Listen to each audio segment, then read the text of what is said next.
Good afternoon. It's a pleasure to be here. Thank you very much. So this afternoon's session is around sharing. And I wanted to talk to you about a form of sharing, really, an experience of sharing that has been around for generations, for thousands of years, almost going back to the start of civilization itself. And that is theatre, performing arts, culture. Now, theatre is something I'm passionate about. It's something that I've been involved with since a child. My family was involved in theatre, and some of them still are. My brother's an actor. He's definitely more used to standing on the stage with the spotlight than I am. But theatre was always a fascinating thing, and it's part of my life now. And the reason I'm passionate about it is that there's something special, something very unique about theatre. A lot of it's to do with the anticipation of theatre. It starts from the moment that you walk into an auditorium, any auditorium, including something like this, a place like this. It's a collection of people who are settling in to their seats and not sure about the expectation that's about to happen before them. And then as the actors come out onto stage, performing the great works, speaking the words of great writers with sets and costumes and lighting that really transport you and take you away from the everyday world. And it's been like that since the start.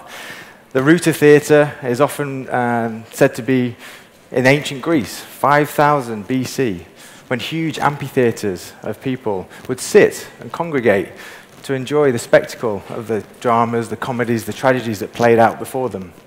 This collective act, this unifying act of people being in the same place, sharing in that relationship between human voice. And that has only continued to grow, and the theatre industry is huge now. But it's something about that connectivity is what keeps people coming and why it's so popular.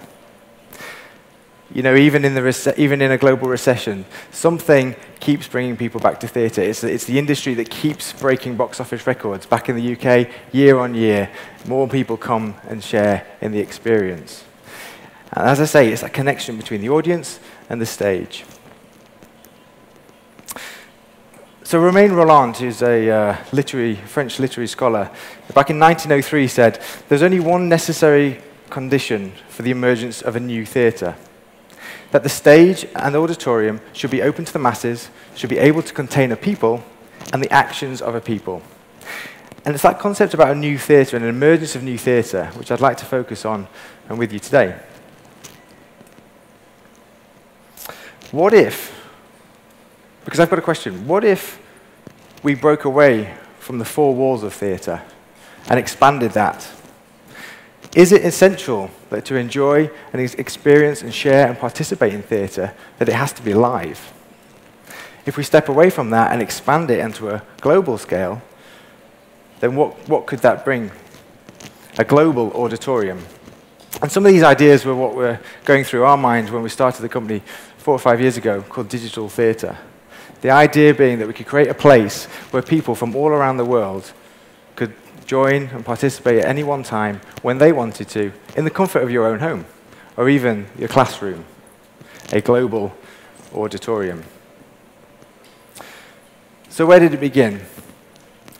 Well, filming theatre has always been around for a long time. Often that's done as a reference, as an archive almost, 1 or 2 cameras at the back of the auditorium, capturing what's happening on stage, but in a way that is very challenging to engage with. The connectivity between the two is lost, hence the liveness being the unique part. So what we wanted to do was try a different approach. We wanted to pare that back. In the same way when theatre is transported into cinemas as well, it's a very conscious filming.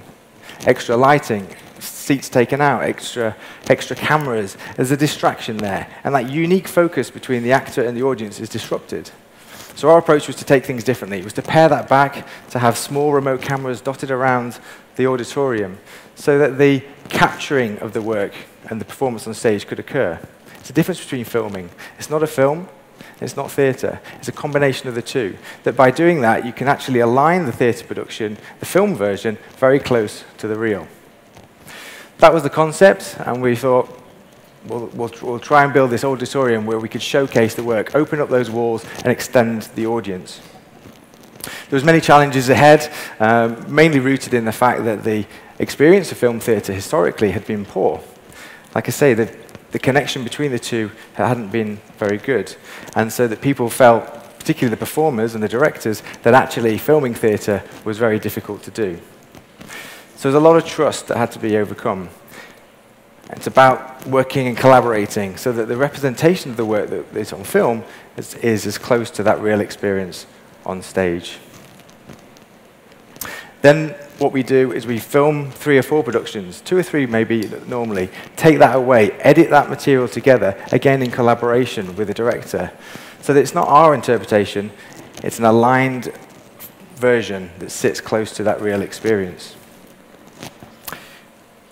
Then there was a sense of, okay, there's the films, let's build the auditorium, using technology, using platforms to expand. We are a digital company that allows and works very much within the theatre, which is an exciting space to be, but allow the distribution to the outside world. So I'm going to show you a bit of the work that we've done and give you an example of the films that we've made.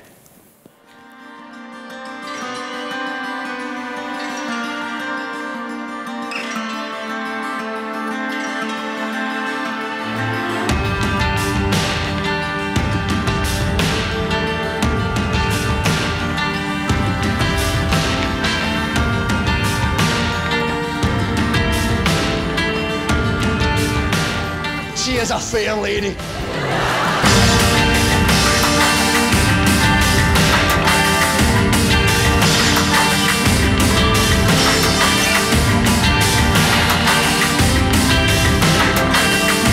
I confess nothing.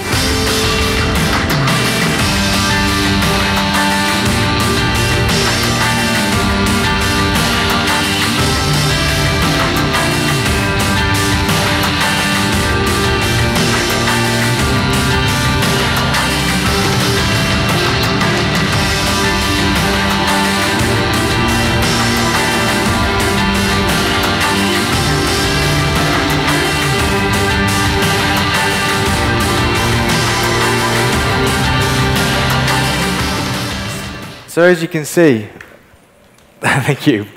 As you can see, hopefully, you can see the close-ups that we use there are very much similar to what you got on film, on TV. And so what you're able to use is the power of the close-up, the power of the cutaway, and you're able to therefore follow the emotional line of the play in a way that by just having a wide shot, you can't do.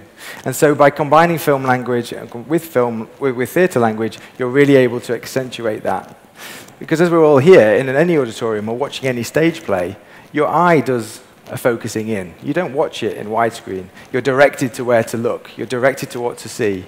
You're directed whether it's somebody talking on stage or in fact it's the reaction shot of the character they're talking to. And so we've been looking to perfect that and get that better and better and expand that. So what does that mean as a future? If a global auditorium can exist, where theatre and performance can coexist, what does that mean? Well, fundamentally it means that the 4 walls of a traditional theatre space are completely open. It means that an audience isn't just rooted into the city or the town that it's performed in. The world is the audience.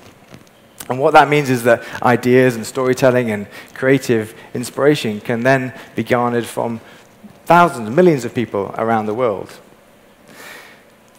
It's also very important for education. One of the things that was very passionate to us at Digital Theatre is the ability to communicate and share these ideas with children and students. And so we subscribe this as a package into schools and universities to allow them to complement their studies and the texts and the stage plays. Of course, it's very important that languages, science, and maths, etc. are studied. But increasingly so, and more importantly so, as time goes on, so is culture. It's an art form that is getting more and more sidelined, and actually it needs to be embraced because the learning and the power of theatre is so strong. The ability to inspire, educate, and influence.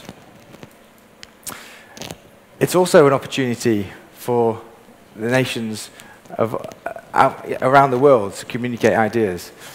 Theatre and culture often is the conversation. It's the conversational point. It's almost the voice of the people. It comes through performance, through dance, through drama, and so by being able to have a global platform where that can occur and that we can share that amongst ourselves, then what learning, what power can continue to happen? And of course, then, by having an ancient, age-old institution such as theatre and culture fully embrace digital technologies, fully embrace digital platforms, again, the potential is huge. I think social media, people connecting together, watching plays all at the same time around the world, as we do with our global watch-alongs, we call them, where we line people up across different time zones to watch the play at the same time, and then connect through social media with similar fans. Again, commenting on the performances, connecting with each other, being inspired. For languages, hard of hearing, people with deaf communities, subtitling on theatre. We're used to it on film, why not theatre? Why not be able to expand that and, again, communicate these ideas to all kinds of people around the world? So we're excited about the future of it. We're excited about where that might go. And I think, going back to the previous slide, going back to Raymond Rolland's comments, you know, the important thing about any theatre is the ability to share it with the masses, for the masses to be able to come together and communicate. And that can be in the physical space, or indeed it could be in a digital space, and allow the power of theatre to educate, communicate, and inspire into the future. Thank you very much.